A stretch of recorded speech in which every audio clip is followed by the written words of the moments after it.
So I'm just gonna do this quick tutorial for my degree students and all you YouTubers. So it came up, we were talking about adding detail to this building, and we were looking at these railings. So there's a few neat things going on here in these railings, and in particular there's this Clone plugin which you can download for free, which I highly recommend, and I'll show you how to use that. The Clone plugin is available from these guys, E2 Software. E2 Software do a whole bunch of very cool parametric plugins.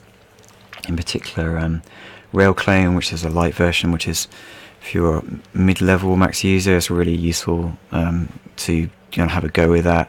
If you're a professional tool and you do any kind of building work, I highly recommend downloading the Pro version because it's just awesome. Anyway, you can download the Clone plugin here from E2 Software. You install plugins, you unzip it, and then you dump it into your plugins folder inside Max, which is here, Program Files, Autodesk, 3ds Max, whatever version it is, and then the plugins folder. Anything you download you can dump in there. So I've got a few other things like Greeble and RailClone, Radial Symmetry, which is another very cheap plugin which I recommend. I might do a tutorial on that later. So download it, dump it in there, and then you get to play with these parametric tools, which are very cool. So it's simply like a parametric version of the array tool. You can dial in the number of clones like this, change the distance. Because it's parametric, anything I modify in the bottom of the mesh gets updated, so I can change stuff like the height of these spiky bits, for example, and everything gets updated, which is super useful if I'm modifying things on the fly, or we get an update from the client, he wants to change all the railings.